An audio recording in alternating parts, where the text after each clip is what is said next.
buddy?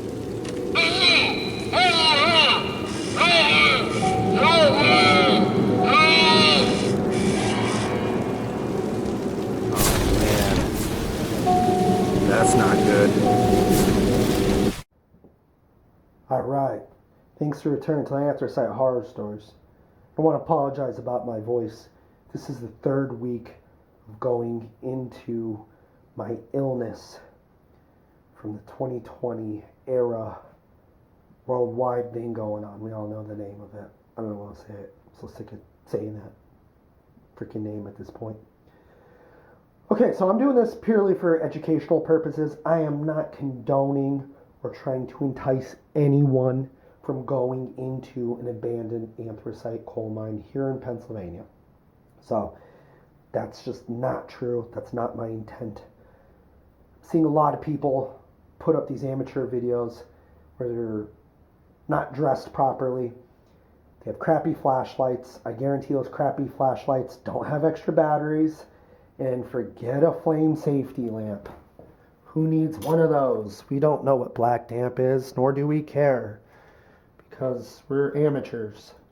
So I just want to show what a semi-professional gear setup looks like for abandoned anthracite coal mine exploration. I do not go in the mines anymore, so whatever. Again, not trying to entice anyone.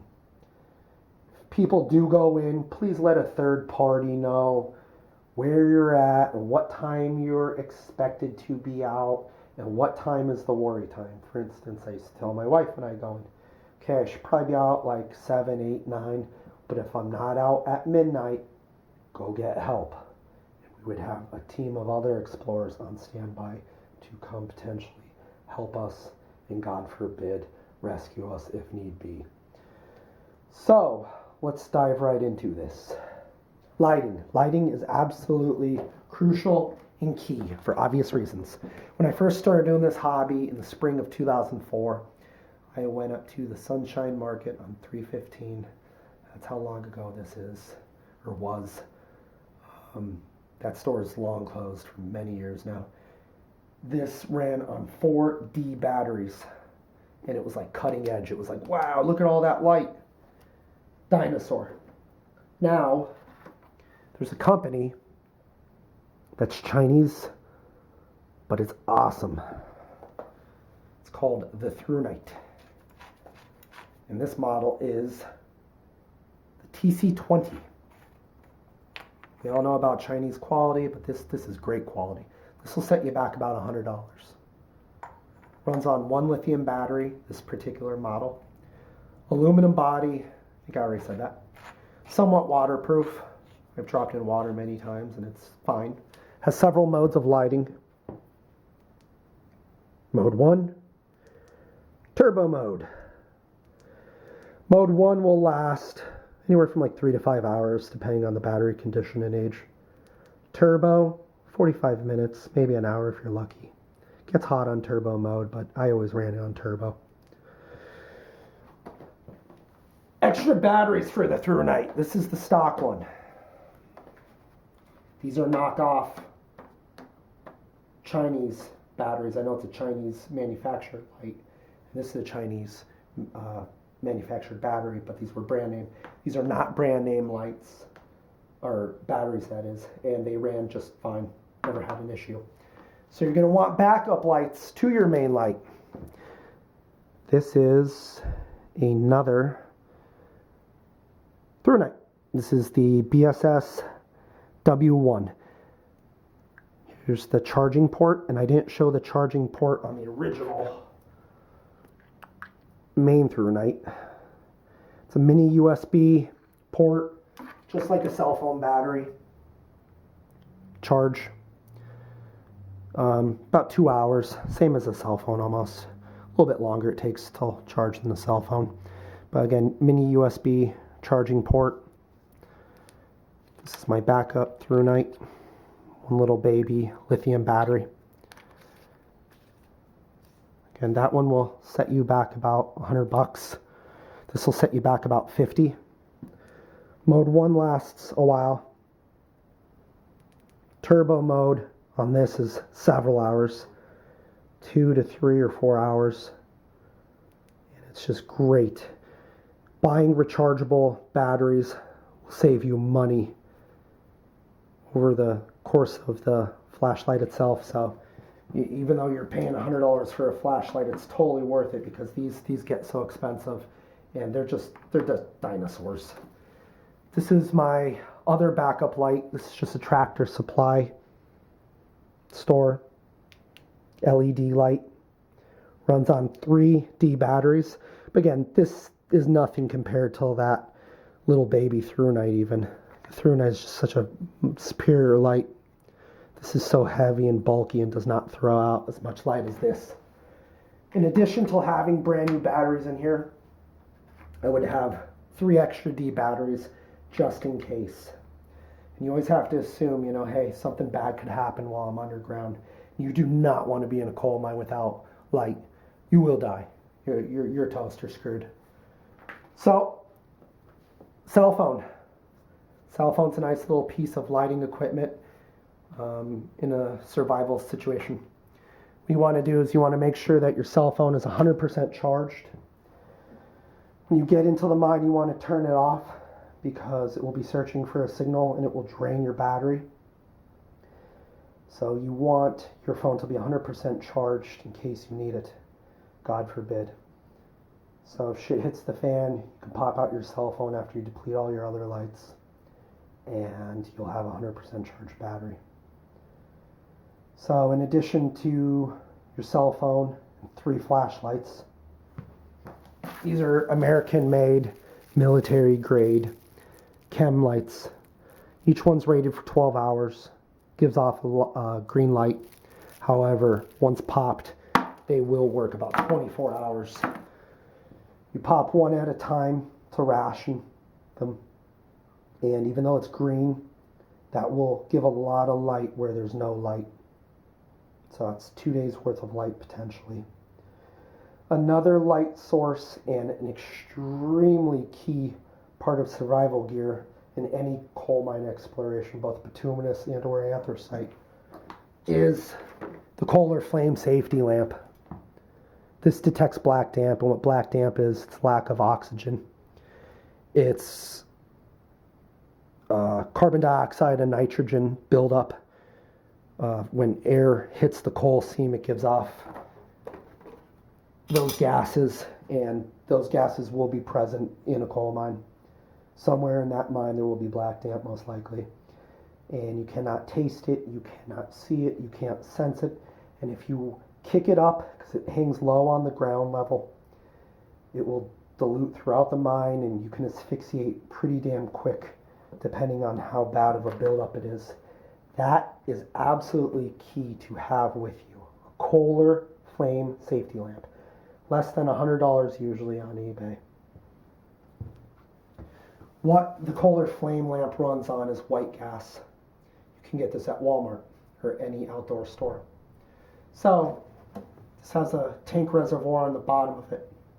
You fill that up, and on full tank, I've ran this for over 24 hours and it keeps going. However, I always would fill up a small liquor bottle or a bottle like this just to have extra white gas with me. God forbid, again, I was trapped or whatever. So in addition to testing the quality of the air in the abandoned mine, this can cast a pretty good amount of light. You could get out of a coal mine easily with just that light, believe it or not. Obviously, would bring a lighter. These have strikers in them, but even though this one was a new old stock one, the striker doesn't work, and strikers go bad. Like a flint, similar to a lighter like that. But you just crack that open, and you can light it with a lighter. So that covers the lighting aspect. Sorry, I had to hit the stop button because of a cough. Don't want to be coughing on camera from this plague. So in addition to your flashlights, your Chem Sticks, cell phone light, your Koehler Flame Safety Lamp, a piece of lighting equipment potentially could be your digital camera, and this is just a Canon PowerShot. I'd have a total of 5 batteries. I'd have 4 extra, 1 in the camera itself. God forbid, I mean, again, thinking like in a survival situation, you could use the backlight of your camera to navigate throughout the mine. That would be very hard to do, but it is possible. I have a Sony Handycam. Also, another piece of safety equipment that I don't have shown here is a entrenching tool from my time in the Army, and that's just a digging spade that would collapse in on itself. So it's just a small shovel, and it would collapse in on itself, and it was super compact and reliable, and I always had that on me for a psychological edge, just in case the entrance slipped shut with dirt or small rocks or even a big cave-in or whatever, or if you were exploring the mine and unfortunately there was a cave-in, you might have a chance to get through it with a shovel. You just never know. If anything, it was a good psychological edge too. Also, any mine that ever had black damp, there was numerous ones that I've explored. If I was going back into those, I would carry this permissible 1 hour self-contained oxygen generated breathing apparatus for escape only. That's a lot of words, but bituminous and anthracite miners have to have these on them. And you can pick these up on eBay. How they work is they are sealed. You tear this open, and once you tear it open, a chemical reaction occurs, and it's a closed circuit system, meaning you put a mouthpiece in your mouth, and then there's a little contraption that it goes over your nostrils so you can't breathe through your nose, and it's like a scuba diving setup in your mouth, and that chemical reaction produces clean and very good quality oxygen. I used it one time just to see what it was like, and it gives you awesome quality oxygen. The problem is it only lasts for about 45 minutes to 1 hour. You do not pop those in and go into a low oxygen environment. That's in case, God forbid, you kick up black damp or you're trapped and the air quality is going down. It's literally to get out of a kill zone, get through the kill zone, and get the hell out. So carrying oxygen on you is a good idea. You pick them up on eBay. Sometimes they're less than $100. Sometimes they're like $40, $50. Sometimes they're multiple hundreds of dollars. Depends on the auction and timing, like anything else in life. Another important part of your gear is your backpack. This was issued to me when I was in the Army Infantry back in 2007, and that survived my entire time in the service, and it survived untold trips into coal mines. And that thing is just great. I love it. Amazing American quality. You can get those on eBay for about $100 or so. You can get them at any military surplus outlet. Highly recommend the assault pack. So, you also most likely want a tourniquet. Again, this is a military grade tourniquet. Very simple. In case you nick an artery, you can tie that off an inch or two above the wound to stop arterial bleeding. In October of 2005, I fell while going over a cave-in underground in Scranton, and I just narrowly missed my brachial artery on my right hand, and there was just a ton of blood. It was nasty. But if I nicked that brachial artery, you could bleed out probably like 10 minutes. So yeah, just carry a tourniquet. Use your head. There is so much shale in a coal mine, it's not even funny. Shale is literally like knives, razors. Coal itself is also extremely freaking sharp. Anthracite coal, that is. It's kind of like shale itself, like glass. Almost like glass. Hard hat, very important. Boots, don't wear sneakers. I don't even wear boots. I just didn't wear boots. Muck boots are good, but I would recommend chest waders. That way you're keeping all the acid mine drainage off of you. I got sick of all the acid mine drainage on myself. It's probably not good for you in the health department. Sick of being wet. Extra socks just in case you do get wet. Just small things like Tylenol. The older I got, just walking on that rock all day send shockwaves up my spine and neck. I'd have a wicked headache. 5 bottles of water. I would try to ration it, again, in case something happened. You do not want to drink the water in the coal mines. Really nasty stuff. If you had to, I guess you could. But multiple bottles of water are key. A multi-tool. This is a good survival piece of equipment. It helps get into your lamp potentially. Also, if there's like a rabid animal down there or whatever, it'd be a really bad situation to be in, but you can have a fighting chance with something like that. But this has knives and pliers and the whole get up. It's awesome. So even small things like toilet paper here, anyone that ever explored with me knows that I always needed my toilet paper.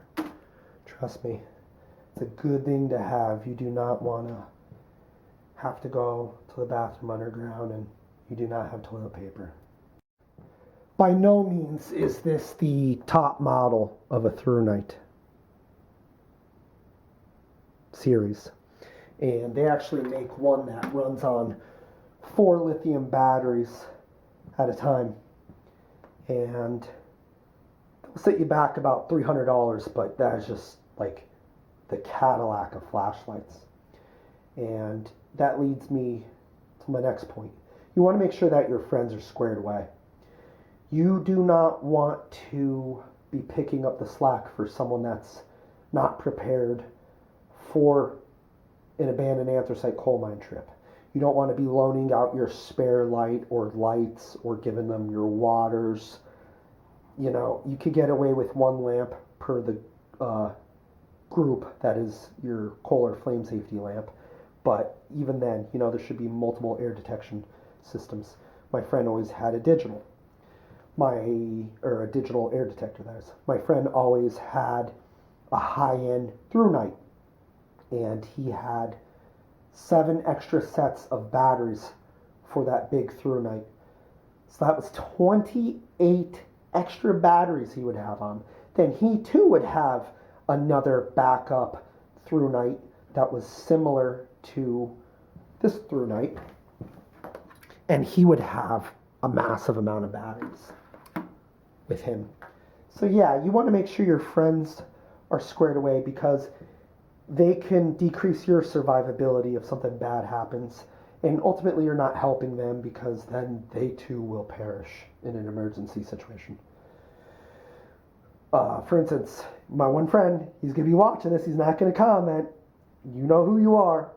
He didn't bring anything to drink. He's like, I don't see the need to have a drink. We're like, dude, we're going to be down here potentially like 10, 12 hours because like we didn't run through the mines. We took our time. We appreciated the geology. We were photographers. We're like, how don't you have it? And it was summertime. And sure enough, when we got out, he was ready to faint. He was complaining. He almost passed out. We literally, we're worried we're going to have to carry him back to the car. So luckily, my friend had Powerade, and I had some water. Actually, you know what? I didn't have water. I drank all my water. My friend had Powerade, though. And then the next trip, he was like, oh, look, I brought some water and some food. And we're just like, oh my God, how don't you have water? Just, ugh. So make sure your friends are squared away. It's absolutely key. I knew a guy that was debating me. He was in his 60s at the time. He's well until his 70s now. He was like, oh, I'm going to drink the mine pool water. I'm like, why would you do that? I mean, there could be rabies in there from bad iguana. There could be viruses, parasites, all types of horrible stuff. There could be PCB oil from the old transformer coolant oil. There could be all types of greases and heavy metals such as mercury, lead, arsenic. And he was debating me if he could drink the water or not. So I gave him a bottle of water and I dissuaded him from not drinking it. he went with one of my other friends on another trip, and he was like, Jude doesn't think I should drink the water. And he drank the water running down a slope. And I guarantee there's mercury, arsenic, lead in that water, and all types of bacteria. So it's just nasty. Make sure your friends aren't total morons and are tapping the roof and doing other crazy stuff. So, yeah. Again, flashlight, backup flashlight to the backup. Cell phone that's charged, air detection equipment such as a Koehler Flame Safety Lamp or digital. Good pair of gloves. Those gloves are called Boss, B-O-S-S. Again, a Chinese brand, but stellar quality. Mechanics gloves even suck. You want a multi-tool in case you have to get into your lamp and fix something. A lighter, extra fuel such as white gas, some medicine, good camera equipment, hard hat, toilet paper, chest waders, plenty of water, and in really bad air quality mines, you should definitely stay out, but extra sealed oxygen just in case you have to escape, and you will have an hour's worth of oxygen. So please let me know what you think of this video. Be sure to like and subscribe, and again, stay out, stay alive, especially all the damn amateurs out there. You're putting yourself in a really bad situation. Study up on your geology. Thank you. Have a good day. Shit, I already said goodbye and thanks for watching, but doing my equipment recap. Tourniquet, tourniquet, tourniquet, tourniquet, tourniquet. Probably third most important piece of equipment besides your flashlights and your air detection equipment. Tourniquet, tourniquet, tourniquet.